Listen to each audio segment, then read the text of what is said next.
Live from somewhere in Los Angeles, California, this is Dre's Geek Philosophy, the February 13th edition. What is up, everybody? I'm here as usual, your host, Dre Cervantes. We got executive producer Sam Zia running out of the room. We got the judgmental nerd, Pete Malini here. Yeah, I know that's your nickname. You can thank your lady for that one. Yeah. And we're here as usual, Monday night, 8 p.m. We are broadcasting on Facebook Live. We're also broadcasting on Twitch. If you happen to be on Twitch, we are available on at Dre GP Podcast on Twitch as well. We have a few topics on the table tonight for our show. If you caught the rundown that I threw up on the internet earlier, we're going to be talking about E3, open up to the public. Yeah. We're going to be talking about the Santa Clarita Diet, the show on Netflix. I totally just binge watching the entire thing, and thankfully my guest, my co-host, Pete Malini, has also watched it. I doubt that executive producer Sam Z has watched it. Yeah. Because he's busy with the baby. And then we're also going to be talking about the Avengers Infinity War, that nice little teaser and that cool Facebook video that Robert Downey Jr. did last week. And at the very probably the second half of the show, to appease my executive producer, Sam Zia, I'm going to talk about something that I don't like. I'm going to talk about how much I don't like The Walking Dead and why I don't like The Walking Dead. But that's a tease. That's what we call the business of tease. Teaser. There you go. So let's start off with this topic, because apparently everyone loves it when I talk video games. So we're going to start off with video games. So the big Electronic Entertainment Expo, E3, the Electronic, the Kogi Truck. Okay, I'm gonna appease my friend here, Ryan. I'm going to indulge my friend Ryan here on Facebook Live. He wants to talk about the Kogi Truck. I'm going to take a minute and talk about the Kogi Truck. That is my favorite food truck. I will go out of my way to go to it. I posted a meme the other night. I was like, there may be a day where I will pass by the Kogi Truck and not stop, but today is not that day. I went to Costco on a Saturday because I like making I like making poor choices in my life. and I had my typical Costco dinner, a slice of pizza. They were out of hot dogs. It was quite annoying. Yeah, they didn't have hot dogs. I would have had to wait 10 minutes for a hot dog, and I'm like, fuck that. I'm not going to wait 10 minutes for a Costco hot dog. I mean, why are they killing the pig? 10 minutes? 10 minutes? Good God. But, yeah, it's like I only had the slice of pizza, and I was driving home, and I happened to take a way home I don't normally take, and I passed by the Gaudi Honda, and I forgot that, every few Saturdays, the Kogi Truck, if you don't know what the Kogi Truck is, it is a food. It was the first food truck that started this whole crazy gourmet food truck craze, where they have combined Mexican food with Korean food. They've taken the Korean barbecue and put it into tacos, into burritos. It's so delicious. I love it. I feel like I've gained a good 10 pounds over the few years just from eating that. It sounds like you want to stick various parts of your anatomy into that truck for pleasure. No, I only want the food. I want the food from that truck inside me. I don't want to go inside the Kogi Truck. I want the Kogi Truck inside of me, sir. Sir, if we're gonna make this sexual, I want the Kogi food inside of me. I want to just devour it. I want to do terrible things. I want the Kogi Truck food to do terrible things to me. There you go. So there you go. That was specifically for my buddy Ryan Rios. I wanted to hit that because I need to go with you. I've never been. You've never been. Never had it. Yeah. See, let me tell you how obsessed I am with the Kogi Truck. I know their regular stops. Nice. I know where they are during the week. Like Tuesday nights, they're always in Eagle Rock. At the exact same corner every time. Thursday nights, they're close to Frankenson's over in Industry / Walnut. Thursday nights, they're over there. Saturday nights, they're by my mom's house over in El Monte. There you go. It's pretty late at night. But for that one, it's like 10 o'clock. And all of a sudden, like all the Asian kids from Temple City and Arcadia and the surrounding area just come out of nowhere. They come out of the shadows like Bane. Come out of the shadows, and then the Kogi Truck at 10 o'clock in El Monte is just surrounded. But I've been there first before. Oh yeah. Back when I was still living at my mom's place, I've been there first. Oh, right. Yeah. But now that I live in Pasadena, I hit the Eagle Rock one. It's more convenient, 6 to 9. Yeah. No, I'm not obsessed. No, not at all. So, now that I've indulged my friend Ryan Rios, let's talk about E3. So E3, for those who don't know, I feel like I have to do that a lot. I always feel like I need to like set up a lot of these topics. E3, it's the Electronic Entertainment Expo. It happens every year, usually around June. It used to be in May, but now they do it in June. They kind of bounce around. Sometime in the summer. It's a big entertainment expo. It's basically like Comic-Con, but for specifically video games. But it's mainly more for the industry. It's more for retailers and other developers and companies to get together and show off their wares. Like whip out their proverbial dicks and show everyone, look at the cool shit we're making for this year. Please commit to ordering a lot of these games. Yeah, 'cause you had to be part of the industry to go. Yeah, for the longest time you've had to be part of the industry, and I have like hooked, by hook or crook, I have either legitimately or illegitimately gotten in there 13 times over the past 15 years. I think I've gotten in 9 times. Legitimately. But you, sir, you legitimately get in there because... No, I've very illegitimately made my way in there as well. There have been times where I'm not employed, and I'll still go.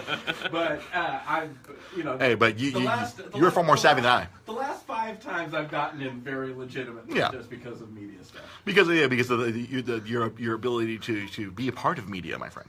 But so as I was last year, like I was like, oh my god, this is my last year. I don't work for like an electronics company. Before oh yeah, Dre's talking about how he worked for Nintendo again. Take a drink. When I worked for Nintendo, I only went 5 of those 7 years I worked for Nintendo because 2 of those years were the years where the show was. They felt the show had gotten too big. The dark years. It was the dark years, 07 and 08. They decided that the organizers of the Electronic Entertainment Expo decided to go small because the show had gotten really big. Like everyone was hiring DJs. You had like half-naked women running around. It was well, for certain people it was a lot of fun, but for people who were trying to get there and learn about the actual products that were chaos. For the people who want to learn about the stuff that's going on, it's chaos. It's like, oh, why? What the hell? You can't hear anything. It's like loud. Booths were trying to out loud each other, and it was kind of annoying. Just kind of like this controller over is making noise because we are also streaming on Twitch TV. We're having to use this app, and then it's causing my controller to make weird noises, and it's bothering me. It wants you to rub it. It wants me to rub the touchpad. If you're watching this on Twitch, which nobody is, but maybe in a few months. I'm rubbing it. Oh, Jesus Christ! Oh, it just climaxed. I think I just made my PS4 controller climax. Oh, that's. Oh God. Oh. Anyways. Thankfully, no one on Twitch is watching my controller climax. No, it's scanning my face. Why is it scanning my face? It just X-rayed you. Yeah, I just got X-rayed. Oh, Jesus Christ! I have a trophy. But all right. Don't you feel accomplished? But yeah, so this show, over the years, I mean, I have to say I'm spoiled because I've gone so many times. I've never paid. Every time I've gone, it's gone for free. I mean, I pay for the $15 to $25 of parking. Yeah. But I've never had to pay. But this year E3. Because of dwindling attendance, in my opinion, and dwindling relevance, because large companies keep pulling out of E3. Yeah, last year we didn't have Activision there, correct? Oh no, Activision was there, but they were outside, right? No, EA was outside. EA threw their own event outside. Yeah. Now, there was what company? Activision was not. Activision only had they had a booth, but their booth was you couldn't act. There was nothing to play at their booth. Their booth was literally just there as offices so they can have their meetings. Yeah, what they did was basically just send out their people to the consoles that they had the games on and just had a few. And that was it. Yeah. They didn't have any promotion on them. They used to be one of the big. Yeah, they always do crazy big stuff back in the day. I mean, you could always have but especially now with the internet, it's a lot easier to get access to this information. Back in the late '90s, early 2000s, the internet was still kind of in its infancy. We didn't really have smartphones back then, so you had to be at the show to see all this stuff. I remember my first show; it was pretty awesome. Like Kingdom Hearts was shown off there. Let me throw this quick shout out to my friend on Facebook Live. What's up, Bushy? And yeah, I did that. Go on Twitch. Go on Twitch. There you go. You can see the robot. You can see the robot that we. Oh, I'm just gonna stop there. Yeah. And you sexually pleasured. I sexually pleasured the robot on the PS4, and it gave me a trophy for it. The clean up on aisle 6. Clean up on aisle 6 trophy. So now, like the show, like I hate to be the bitter old man about the show, but like it has not been as fun. I mean, the last few years that I've gone have been literally just to see my friends, like the people I know. Like I run into people from the industry, people who I've met throughout the years. They work at other places, or like people I know just show up at the show, and I run into them. Like I spent the entire show just running into people this past year. I played rock. You, me, and Lamar, executive producer Sam Zia. Oh, I'm sorry. What was the other nickname? Unnecessarily long. Unnecessarily long. Executive producer Sam Zia. Just like my title. Unnecessarily long, Sam Zia. We play. Unnecessarily long, Sam Zia. No, we're killing it. We're killing it now. Executive producer Sam Zia. This is the quality podcast entertainment you can get here, right here at Dre's Geek Philosophy Podcast. But no, last year all I did was see my friends. I literally played 2 games. I played Rock Band Rivals, and I played King of Fighters, whatever year, 15 or 14. Yeah. That's all I played this past year at E3. The only motivation I have this year for going really is just to go and play more stuff at Harmonix. Yeah, because I'm sure Harmonix will be there. They're super nice. They have everything set up. Hopefully PDP will like have them at their booth this year coming up. There might be a chance I could go. I'm not gonna hold my breath. I'm helping a friend with his project, this volunteer project, and one of the things that we might do a thing there. I'm like, oh, cool. I'm like, obviously, I don't think I'm going to get my podcast to a big enough level where I can use this as a credential to get in there. That's more of a that's more of a 2019 goal. I feel like the 2019 goal where I can use the podcast as a credential. Not even next year. Like I'm talking like 2019. Maybe if I stay consistent and do this every week and we build this into something, then I can be like, haha, I am here for Dre's Geek Philosophy at E3, where there's 4 booths of nobody there.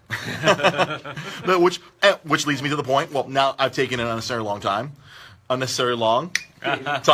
to get to the point where they've opened it up where people can buy tickets a la San Diego Comic-Con. They have opened up 15,000 tickets, and they actually went on sale today, this morning. The first 1,000 were for $149. And then the following 1,400 are going to be $249, and so on. And I was like, okay, that's cool. I mean, I feel that people who have never had a chance to go, this is kind of a good thing for them because they're not jaded like me. They don't remember the years of like Nintendo handing out beers for Conker's Bad Fur Day. And now it's just the Jesus Loves Gamers people that hand out the beers. Or something, yeah. Or like there's some beers here, or you can pay like $15 for a beer. You get the free beer at the Jesus Loves Gamers people the last 4 years, man. Oh, really? Is that what you did? That was a pit stop for me. Years. And Jesus loves beer. Yeah, I'm atheist, but you know what? Jesus is good people. Free beer is free beer, right? Yeah. Hey, man, Jesus is Middle Eastern, and you're supporting your Middle Eastern brother. That's my heritage. Yeah. But so they're opening it up for people to go. Mm-hmm. Personally, I would not pay $249 to go to E3. That's just me. But there could be people who have never gone, people who don't work in the industry, who would probably enjoy having that experience, be able to walk through the LA Convention Center, get bombarded with lights and music, and all of a sudden, loud noises. Yeah. And that's what would happen, like to all these people. And I can remember there were years that I didn't go, like the dark years. I didn't go those years. I was sitting at home watching all the stuff on TV back when it was on G4. Right. And I would sit home and be totally jealous that I wasn't able to go. Now, for people who are outside of the industry, this is something like this is a good thing. This is a destination point for geeks. Yeah. This is a place where, like, if you can get into this, your credibility as a geek skyrockets. Yeah. So, for gamers specifically, you and I played Destiny for a long time. They were giving away shaders for your characters that were E3 specific, and those sold. People were selling them on eBay for $300. And then me being the crazy person I am, I went through the line several times and got a bunch of shaders, and I gave them all to the people in my Destiny clan. Yeah. Well, no, that's how we do it. That's how we roll. Yeah. But for a lot of other people, they're selling those for like $50. I mean, apparently I could have made like $400 or $500 because I stood in line over and over, and then I conned one. I don't want to say con, but I'm like, hey, I'm trying to get these for my buddies. I'm like, I'm the only one for my clan who's here in Los Angeles. And they were cool. And they were cool. I think that's something they gave me like 3 or 4 of them right there on the spot. I got to run. All right, the executive producer Sam Z has to go take care of something important. Not the bathroom. Not the bathroom. No, he is not taking his beloved Browns to the Super Bowl. But yeah, it's kind of interesting that like E3 has taken this stance where like, oh, they're opening up so Byfield's going to complicate things. Yeah. It might turn into another Comic-Con. Yeah, that's what I'm saying. You're saying it's already crowded. It's already crowded. I mean, there's already people who get in there by hook or crook. There's already people who are not supposed to be there. Yeah. And now those people are going to be able to get in and pay. And now it's going to be even more crowded. So, and that's the thing. I see this happening to a lot of these nerd shows where like now it's popular. It's popular. Yeah. It is en vogue to be a nerd now. Yeah. And so and then the Electronic Entertainment Association is taking advantage of this, and so they're opening up the show to the public now for the first time.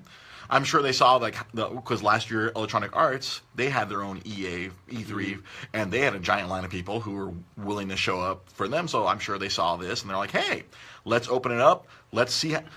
Let's get 14,000 people at $250 a pop, 1,000 people at $150 a pop.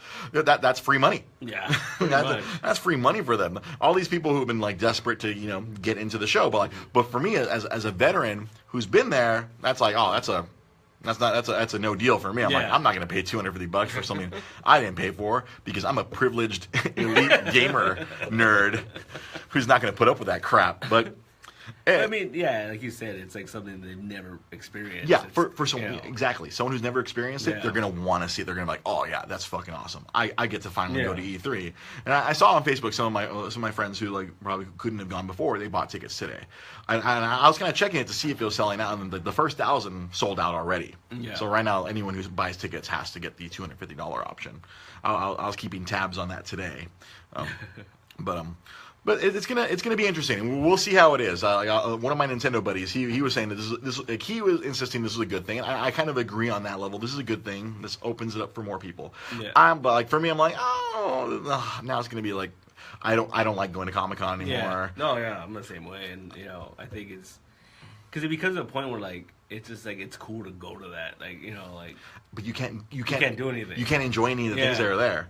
Remember we talked about this. I think it was like the first time you went to Comic-Con was that you had people waiting in line a whole day to buy tickets for next year. Yeah. And it was like, what's the point? Like, yeah. Why are you wasting one of your 4 days at Comic-Con to buy a ticket for the next year? But I was about to say, like, the first time where you got me a ticket to Comic-Con, the first time I ever went, that was 2008. The first time I ever got to like go to Comic-Con, because when I was younger, my mom didn't want me going off to San Diego.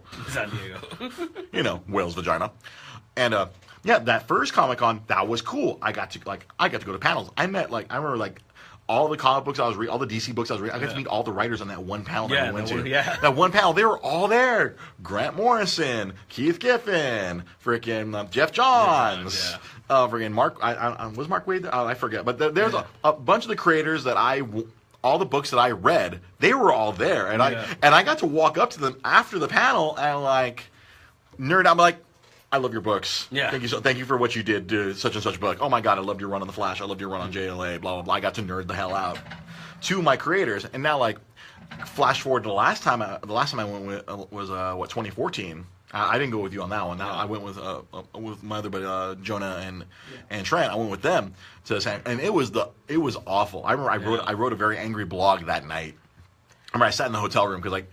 I mean, I'm not connected enough to go to the cool quote-unquote parties. I'm not connected to those kind of things, so I couldn't go. So I was sitting like everyone else. My friend Jonah, he works in publicity. He knows all this stuff. So he has invites to all those parties. So they went off to those parties. I was just sitting there like, all right, I'm sitting in the room on my air mattress. And I wrote this whole thing where I'm like, I was like, I broke up with Comic-Con. Yeah. And I'm like, it's not you, Comic-Con, it's me. Yeah, I think that was literally a line from the. I think I made a Facebook status update. It's not you, it's me, and I elaborate on it in the blog where it's like, yeah, I'm like, the show is not for someone like me anymore. Yeah. Where like I wanted to go, and meet the creators, like learn more about the comic books. Yeah. Because the comic book panels, those would never be filled. I mean, even now, like it wasn't that hard to get into comic book panels. Or if some comic book panels would be hard to get into if there was some sort of other movie panel in that same hall. Right after it, or right after it. Like they're everyone would be sitting there. They'd be sitting there watching a panel they don't care about. To get the seat. Just to keep the seat for a panel that's going to happen later. So that's why we're like, this kind of thing could happen to E3. We're like, all these people, like, now we're getting all these other people there. And, like, the lines were already bad enough before. Like, Nintendo always has a line. I'm sure if whatever they show this year, they're going to have some sort of line. Oh, the line for Zelda last year was so insane that they had the voice of Mario go up and down the line signing autographs for people just to keep them in line. And that guy's like the coolest dude ever. He is super cool. He is the nicest. I am actually Facebook friends with him. And if I like send him a message, he will actually take the time and reply. That is how much of a nice guy he is. He's been they always have him come down and he just loves the fans. That guy is amazing. But yeah, Nintendo always has some sort of lines like now it's going to be exponentially. I feel like you add 14,000 people who are going to be 15,000 people who are going to be super excited to be there, who have never been there, and it's just going to be like, oh, let's wait in all the lines. I mean, someone on the Facebook Live mentioned, oh, look, there's going to be a bunch of lines. I'm like, yep, the lines are going to be even worse. Like, even to play crappy little games, because the last few years I'd always play some sort of like, I wouldn't wait in line for. There was one year where me and my buddy, my other Nintendo rep buddy Pedro, we were waiting in line. We were gonna play Batman Arkham City. This was a while back. This was like 2011, and we're waiting in line. And I was like, "How long is this line?" 2 hours. I'm like, Pedro, we're already gonna buy this game. Why do we need to wait in line to play it right now? We're gonna buy it, and we're gonna buy it in 5 months when it comes out. Like, why are we waiting for this? Let's go play something else. And then that's like, we're like, we need to go play things that we don't plan on buying. Yeah. Like the stuff that we're already, like, I know I'm going to buy Batman Arkham City. Why the hell am I going to play it? So it's going to be, and now like even the smaller games with all these extra people. So it's going to turn a situation like that into Comic-Con or Penny Arcade Expo or. Well, that's the reason why. One of my buddies here that I took over on the board over here, he just turned in his application for his media pass and got approved, and he was really excited about it. And I'm like, this is the first year where I'm not that enthusiastic. Yeah. It's because they're opening it up to the public, making it less exclusive, obviously. Yeah. But it's the additional crowd, and like they're opening it up also, I believe, for children now too. Oh, really? So it's not like you have to be 18 and over. So if you buy a ticket and you buy it for your kid, I think this is them trying to stay relevant and trying to become much like Comic-Con. I think this is what they're doing. Like, but this isn't the right. I feel like last year was a sign to them to not do this kind of thing. It's not the now. It's they're going the opposite way, right? It's like we are losing all the people that show up here, like Activision and all the. Yeah, because right now the only we're only like a few months away. The only confirmed exhibitor is Electronic Arts. Yeah. They're the only confirmed exhibitor. Like Microsoft and Sony. I mean, I'm sure the big guys are going to show up, but like it's to the point where like Nintendo doesn't even do a press conference anymore live or like they just do their own Nintendo Direct, these online videos.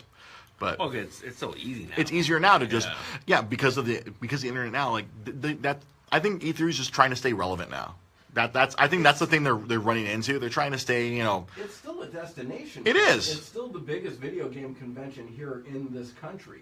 It's the one that gets the most time on as far as like debuts and stuff like that.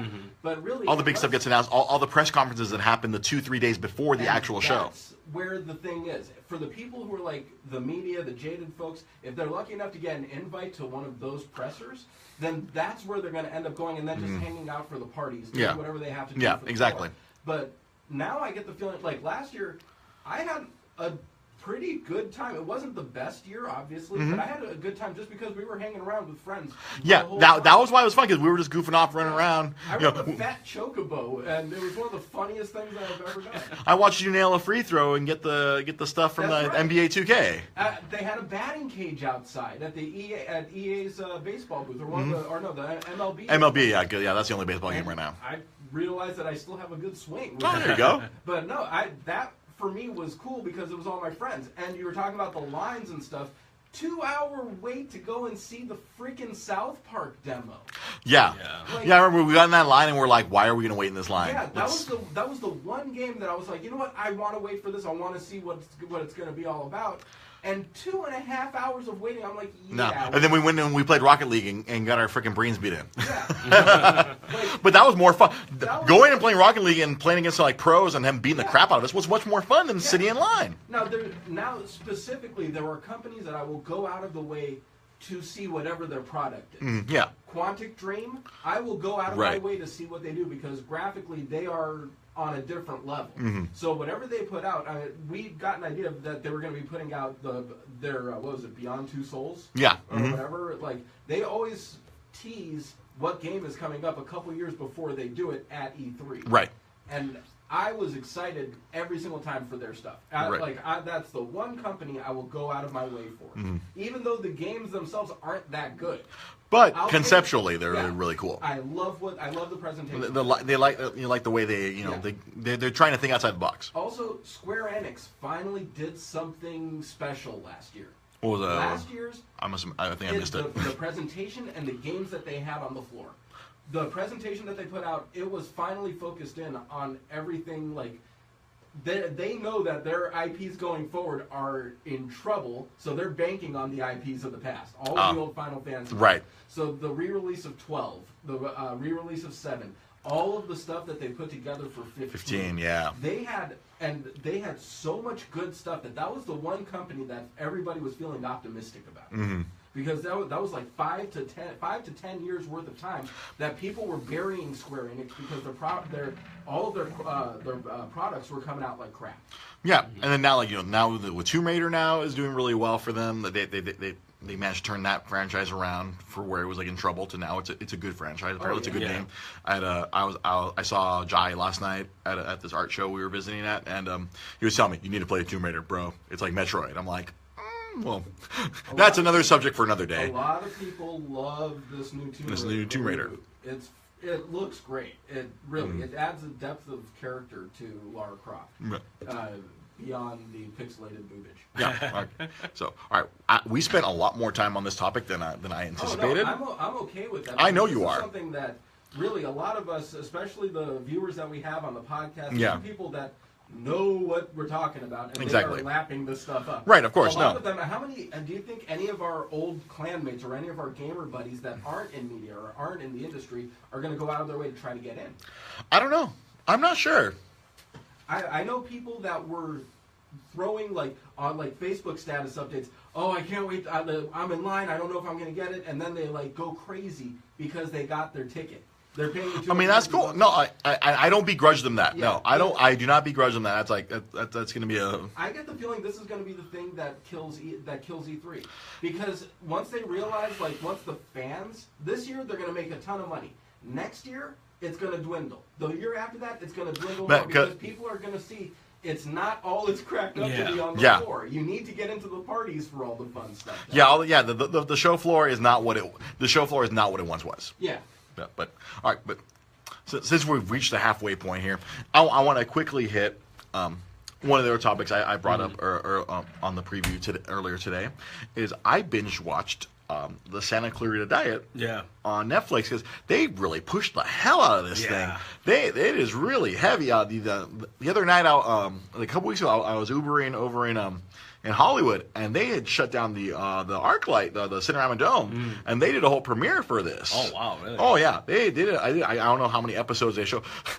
Considering how short the series is, they probably could have done all the episodes. But inherently, I know. Pete and I during the pre-show meeting, Pete also has watched all. Yeah. Like you said, it's short, so you can do it again. It's 10 episodes. 10, I think. Was it even half an hour? Or 20? No, 20 something minutes. That's the thing about Netflix shows. Some of them are like 20 minutes. Some are like the full 30. So it's they kind of, I guess. And that's going to be a point I'm going to hit. It's like I like the freedom that the Netflix shows have. Yeah, that's going to be the big overriding point about me bringing up the Santa Clarita Diet. Like the feeling I got while I was watching the show is like I really do feel Netflix now. This is the evolution of television. Oh yeah, because I think I told my roommate this the other after I finished watching Santa Clarita Diet. It's like this show really exemplifies that kind of that sweet spot right in between network television and like all these cable shows like HBO and Showtime, like, because those, like, they take advantage of the whole, all right, we can do whatever the fuck we want. Game of Dongs, fucking Dexter, blood everywhere, you know, all these shows, you know, Deadwood, friggin' hookers getting killed, all, you know, they go full bore, like that Westworld show. It's like naked people everywhere. Like, they go, like, full end that end of the spectrum, and then, you know, the network shows, there's a lot of things they can't do. They've been pushing the limits, you know, they, you know, watch the show on FXX, and they're dropping all, you know, they can say shit. Yeah. They're saying a lot of words I was not expecting that you can say, I guess, after a certain hour. Yeah. After 10 p.m. I think even on network TV, you can get away with that. Or certain words. I remember 30 Rock made a joke about that. We're on after 10, you know, they're on after 9 or something, and then they can say words they couldn't say before. But this show, the Santa Clarita Diet, I don't know if you noticed, like, the way they peppered the word "fuck" throughout the show, but I have to. It wasn't that they were overusing it. They were I want to say they were using it realistically. Like, because the premise of the show is that Drew Barrymore's character, somehow, some way, she winds up contracting some weird disease that turns her undead. She's not a zombie. Yeah. They make a point of that in the first or second episode. Like, no, that's we don't want to use that word, because I guess they didn't want this show to get lumped in with like The Walking Dead, which is a subject I'm gonna hit later. Like, they didn't want to get lumped in as a zombie show. Yeah. And so she is undead. She needs to eat the living. Yeah. And people, like, if I was in that situation, yes, I would say fuck a lot. Oh, yeah. I would use fuck as a comma. Holy shit. And as I was watching the show, I'm like, this really is, like, kind of like, because they could be more, I feel they could be more realistically expressive, because, like, I swear a lot in the real, they talk like I do. And that's the feeling I got from watching the show, where it's like, this feels like that sweet spot right in between network and cable, where like they have this freedom to say whatever they want, but they don't go all the way full on. It's like, oh, here's a show that you can enjoy. It feels kind of realistic as far as an undead mom show can go. But and then you have, it's like you have Drew Barrymore on the show, like someone that doesn't do TV, you know. And like, it seems like it's a bad thing if you're a movie star to do TV, but it's okay to do Netflix. Like, you know, like, it's totally okay to do Netflix. You know? Netflix is totally okay. Look, Adam Sandler's trying to save his career doing a whole bunch of Netflix movies. It was fair, and I liked the show. It was like it was really good. Like, did you ever see Andy Richter Controls the Universe? No. The same writers. The same really? Yeah. Oh, okay. That show's really funny. But yeah, it has that similar like type of comedy. Yeah, it's funny. With some of the guest stars, I was wondering if this was like any of the Arrested Development people were involved in the show. Yeah. But it was like some of the guest stars. But like the show, like, it was a lot of fun. I felt like it was a very interesting take on the undead. Yeah. Where like every time they go towards one of the tropes, they kind of go the opposite direction. Like, cause in one of the episodes, like, they accidentally turn this other dude into, like, they contract the disease to him, because it contracts much like a zombie. You bite someone and they don't kill them, it turns them into one. Yeah. And so that they build up this whole confrontation, and then it's like, oh, complete opposite what you expect. Yeah, exactly. It's like 9 p.m. must kill. And I was like, we're like, what the hell? What's going on? And it's like, and it turns out the dude just, because the premise is like, oh, when you're undead, your id takes over. Yeah, exactly. It's all because Drew Barrymore's character went from being very no confidence, she's very, you know, mousy, like, oh, I haven't, and then like once she gets this disease and she's technically dead, oh, she doesn't, I don't give a fuck anymore. No fucks are given. And which is an interesting take on zombies. You think that's what it is, because zombies, all they want to do is eat. Yeah. You know? So it's an interesting take on eat that. And apparently fuck. Yeah. Her undead libido was freaking ridiculous. Apparently, she went from like, oh, like he kept trying to initiate sex in the first. I'm like, come on, honey. Like, I know what that hello means. To like where she was just like taking him, like, whoa, buddy, whoa. And, yeah, it was cool to see her. Like, that was the thing I was tripping out on the show. Like, Drew Barrymore, like, she totally was all in on the show. On this, she was all in. I was really laughing at a lot of stuff she did. But I think the real MVP of the show was Timothy Olympia. That guy friggin' was killing it. He was hilarious. And I have been handed a note by executive producer Sam Zia.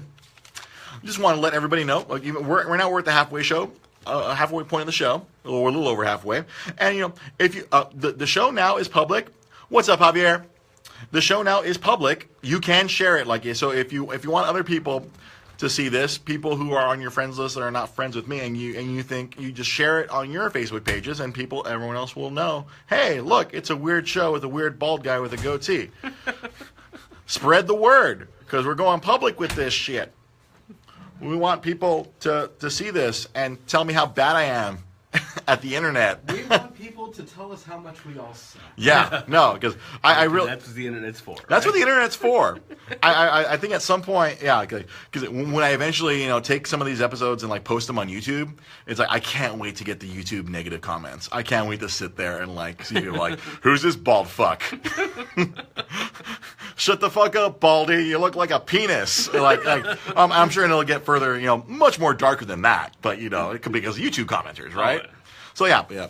My executive producer, I meant to say this at the beginning of the show. Make sure you share this with your friends. Because before, the first few episodes was only, it was literally for my Facebook friends, and that was it. But now, we want strangers to tell us how much we suck. We want to get out there. We want people, we want commenters to mock me. Because we're on Twitch, but no one's watching there. But we got to build that over time. Yeah, that was another thing. I did do because an idea I've been throwing around for the show is I want to try to do a Thursday night game night where either I bring my PS4 to Nostalgic Books and Comics in San Gabriel, California, or take it over to executive producer Sam Zia's house, and then we play a game and we run the camera and we call it. And we play a game and we goof off and we talk about the game. I purchased Lego Dimensions for that specific purpose, and we're gonna you and me will play it, and we're gonna laugh our ass off. We're gonna talk about the ridiculous things that are happening, or if something happens between Monday and Thursday news-wise, we can bring it up during that. Or I go to Sam Zia's house and then we pop in a game, whatever game, and we'll have some fun. So last week I kind of did a dry run where I threw a game, Bushy and Art from my Destiny clan. We popped in Borderlands 2, and we played Borderlands 2. But I realized there were a couple of errors. In this trial run, a couple of things I learned that I did wrong. One, if people were watching on Twitch, they could hear all the stuff that my friend Bushy and Art were saying to me. But if you were watching on Facebook, it was terribly boring because you could only see me. And you could only hear me, and you couldn't see the game that was happening on Facebook Live. On Facebook Live, you just saw my face. If you were watching on Twitch, you'd see that we're playing Borderlands 2, and we're goofing off. And I was having fun, but I would imagine people watching it were not having fun. Well, we'll tweak it where because I see one of my buddies he does a podcast, or he does a show on Twitch, and every time he does the show, it pops up on his Facebook stream hey, go watch the Blurry Cast with Gil, Blurry Gil. That's I don't think he's watching, but just shout out for him on Twitch, Blurry Gil. He plays a lot of retro games. But we're gonna play around and toss around, figure it out, because we want to also like executive producer wants me to, we want to build the show through multiple mediums, not just Facebook, but also Twitch. Eventually, I'm going to post videos on Twitter and YouTube and do this whole multimedia conglomerate nonsense. Conglomerate, there you go. Yeah, we're going to make a whole conglomerate out of this. But, yeah, and that's where we ask you guys, share the show on Facebook, follow us on Twitter, and share the Twitter account if you want to give us a hand. I would really appreciate it. If you want to just be a lurker, that's cool. Just lurk and watch. I appreciate that as well. Anyone who watches it, I'm not going to shame people. I don't want to shame people into helping us out. But if you want to be cool, help a brother out. So we got 20 minutes left, and I saved all my strength for this. Okay, here we go. Here it comes. So obviously, wait. We need a disclaimer. We need to do a disclaimer.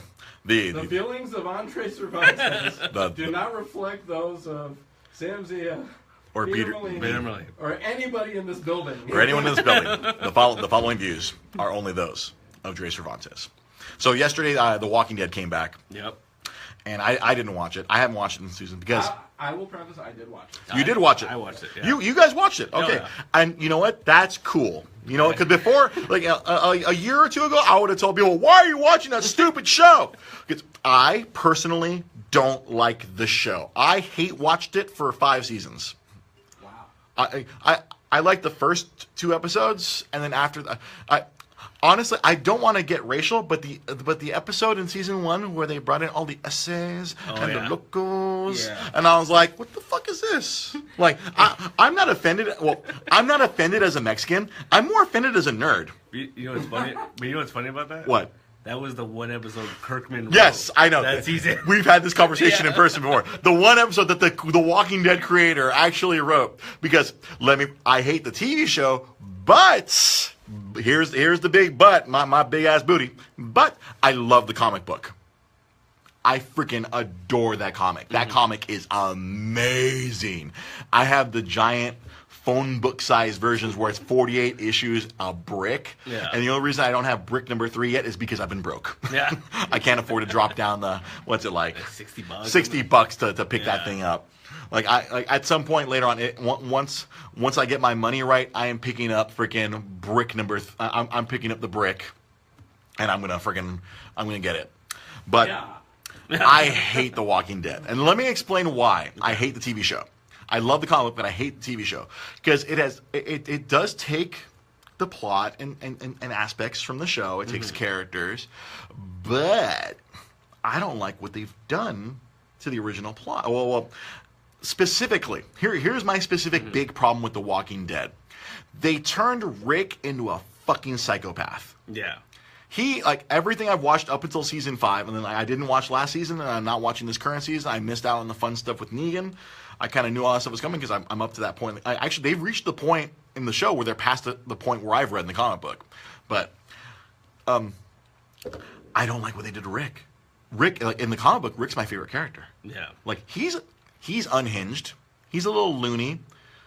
He's a little loony in the comic book. He is not mentally well. I mean, nor should anyone who lives in that world be mentally well. But in the TV show, he's just a mass murdering psychopath.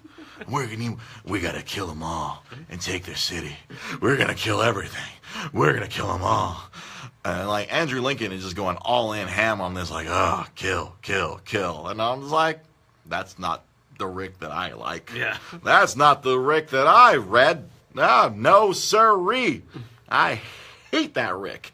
Let me explain why I hate watched it. I was hate watching it throughout those first 5 seasons because why do that to yourself? No, because people would ask me why I hate the show, and I wanted to provide empirical. No, not fuel. I needed empirical evidence to point out things that I did not like.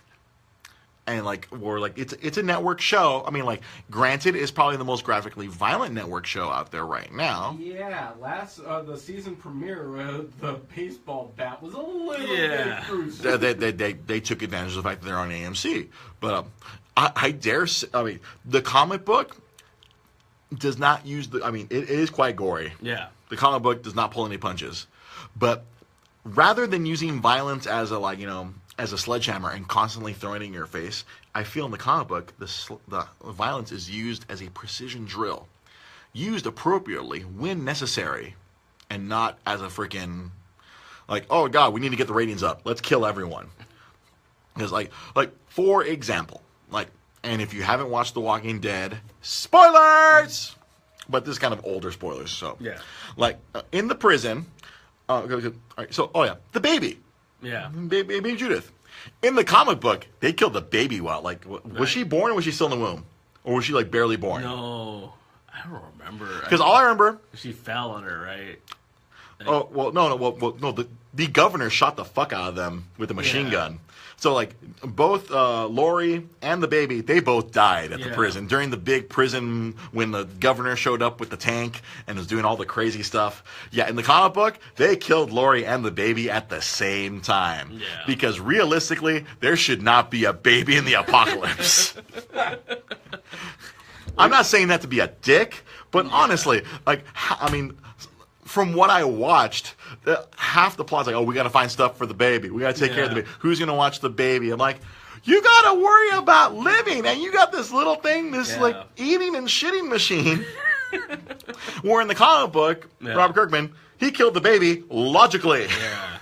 Because he knew that was going to be a problem plot-wise in the comic book, where I feel on TV, you can't kill a baby on TV. Yeah, no, you can't kill a baby. But no. see that But they did tease it. I remember at one point they thought that the baby was dead, and there was like a whole like bloody scene, and then they were like, "No, the baby's still alive." No, TV show, you can't kill the baby. You cannot kill the baby. Huh. But sorry, I got distracted by there's messages on Twitch, and I can't read them well because this TV is not set correctly. But yeah, no, that inherently as a medium, the medium that it's presented in, I feel like The Walking Dead is an amazing comic book, but from what I watched, it just doesn't I get if I had never read the comic book, I feel like I would enjoy The Walking Dead. But because I know there's a better, in my opinion, a better version out there. Yeah. It's inferior by comparison. And it's just oh, this sucks. I mean, look what they're doing. Oh my god! They turn major characters from the comic book in the weak ones. They create, or Daryl. Everyone loves Daryl. Daryl doesn't exist in the comic book unless that's something that's happened in the last. No. Daryl is the Deus Ex Machina of that fucking show. Anytime they have a problem, Daryl is the solution, or Carol. But and that's something I didn't like. I was like, he's a walking problem solver for them. It's we've run into a problem. Daryl will fix it. Where in the comic book, they run into a problem. Shit happens. Yeah. In the comic book, Rick lost a hand. Yeah. The first time they meet the governor chopped, the governor is a straight up psychopath. Yeah. They try to make him compelling and friggin' debonair and look at my charismatic governor. In the comic book, he was a straight up psychopath. He chopped, Rick woke up without a hand. Yeah. It wasn't like he chopped up his hand. It was like Rick woke up from being knocked out or whatever after he got captured, looked and he had a stump. Yeah. It's holy shit. But I think we actually talked about this last week about how that's the problem with TV shows is that these actors become more popular than the characters. So then they decide let's not make them as bad or let's tone it down. Yeah, they have to appease a different audience. Yeah. In the comic book audience, all right, people are going to read it. Comic book readers like ourselves, we're I've said before, we're a bit we're sadists. Yeah. We like to be punished by our medium. Yeah. We're TV show watchers. They don't want punishment. No. They want to be appeased. They're not used to this yet. give us my panacea. Yeah. give me my solution. Give me my healing fluid. Yes, this is my salve. This show makes me feel good. Yeah. We're we read comic books this made me feel bad and I hate myself. I don't like me. And I think that's inherently the problem that I have. I mean, you two watch The Walking Dead. You still watch The Walking Dead. I mean, let me go to you. You enjoy the show? Yeah, I mean, there's stuff that I think is frustrating and stuff that. But I think like you said earlier, I stopped reading the comic book after 100. Oh, really? Only because it's just too much stuff to read. Right. You are an owner of a comic shop, and you're surrounded by comic books every day. And I kind of feel too the first two seasons, season and a half, it annoyed me because I knew what was gonna happen. They kept it pretty close. I mean, they did it off the rails sometimes, but they kept it by staying on the farm forever. Yeah, spending the entire season 2 on the farm. Yeah, where in the comic book they spent 3 issues there. Yeah, but I mean and that was the thing that got to me. It was when Carl got shot in the second season, I knew that was coming. Yeah, there was no impact for you because you knew it was coming. Yeah. So now I feel I'll read it here and there. If something big happens, I'll go back and check it out. But for the most part, I don't follow it as closely as before. And I think more of the stuff is new to me. I knew. And you can enjoy the show. Yeah. You can enjoy the show on a better level than I can. Yeah. And I think that's probably the other thing too. I think people that are into the show, I think they go to the comic book after the fact. And they're oh my god. Yeah. It's all the people that read Wanted after the movie Wanted came out. They're what the fuck? Yeah, exactly. This is completely different. But I feel that's why. And I feel even those people, there's people that don't even care about the comic book. Yeah, there's people that don't even know it came from a comic book. Yeah, I've actually met people that come into the store and they're Walking Dead's a comic book? And that's what it is. It's one of the biggest shows on cable. I don't hate it because it's popular. I just hate it because it's taken something I love and mutated it and changed it into something I don't like. Yeah. Yeah, is there something? We got some comments from the Twitch, actually. Boogie Boogie says, Walking Dead is kind of dying, in my opinion. A lot of people have jumped ship this season.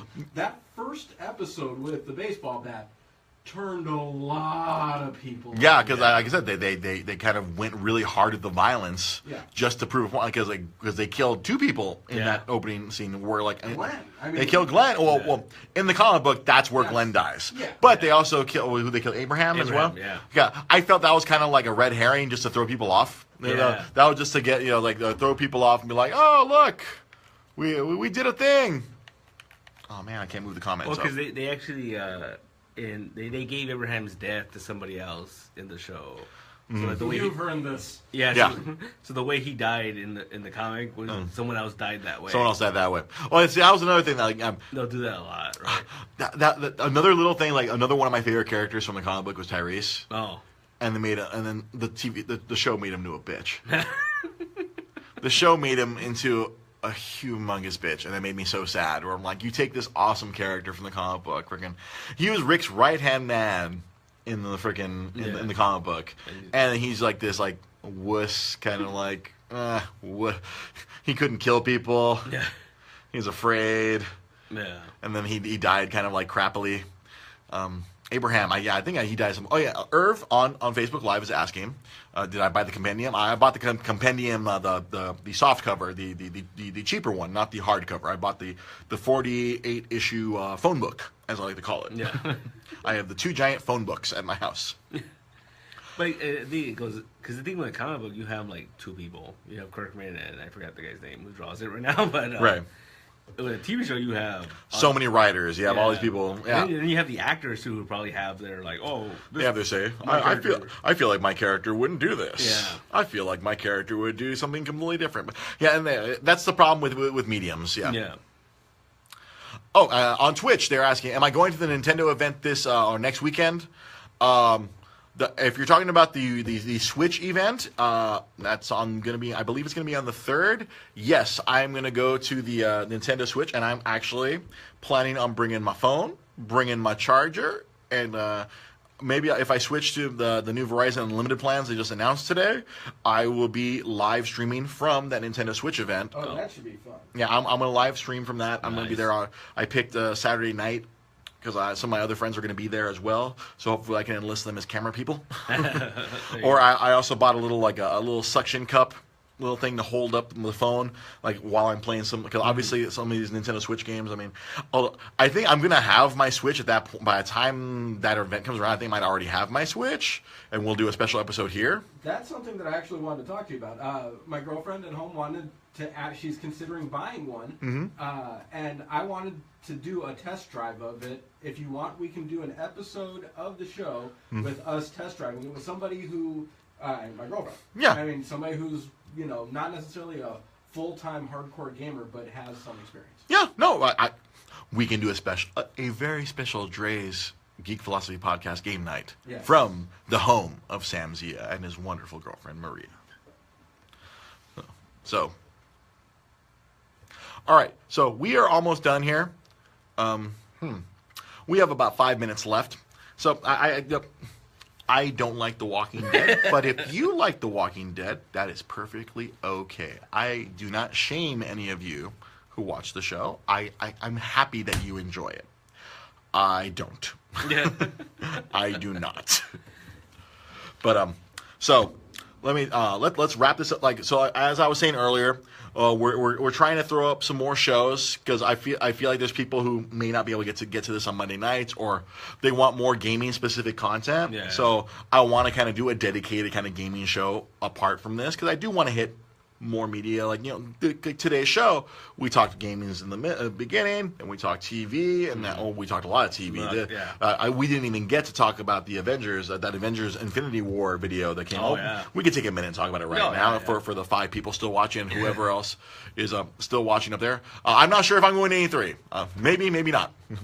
For anyone who's watching on Twitch still, But yeah, that thing was crazy. Yeah, the Infinity War video that got posted because you had the formal one posted by Marvel where they showed all they show Spider-Man and Iron Man and Star-Lord all together, and the whole they're talking about Thanos getting the. They showed all that Thanos production art, just nuts. Man. So cool. As a nerd, I got really into Thanos way back when in the mid '90s when the Infinity Gauntlet event actually first happened. That's like, oh my god, I remember it blew me away. And did you notice that too? Like the movie Bible had the Infinity Gauntlet cover on it. Yeah, the movie Bible was like, oh my god. But there was a separate video which if you follow us on Facebook, there's a video I posted of Robert Downey Jr. did a Facebook Live video. Yeah. Live from the set because they just started production on it, and he did a Facebook Live video where he had a camera and they were teasing all the stuff about the movie and the cameraman turned out to be Tom Holland, Spider-Man. Yeah. And at the very end of and the directors the Russo brothers walk through the video, and they're like, "Hey, what's going on over here?" Trying to pretend that they "What are you doing, Robert? Why? I'm holding the script with the final page right here." They're doing some fun, silly stuff, and at the very end, you see Chris Pratt running, "Hey guys, what's going on? I'm just a Star-Lord. What's going on?"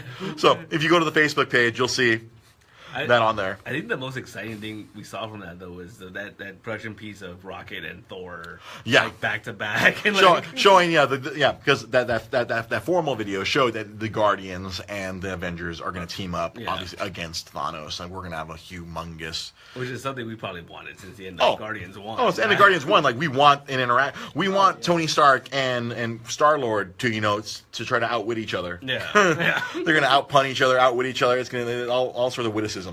But all right, we're winding down right here. So, as usual, so make sure if you're watching this video after the fact, if you're watching this later, a lot of my friends do watch this later. They wait till it's posted.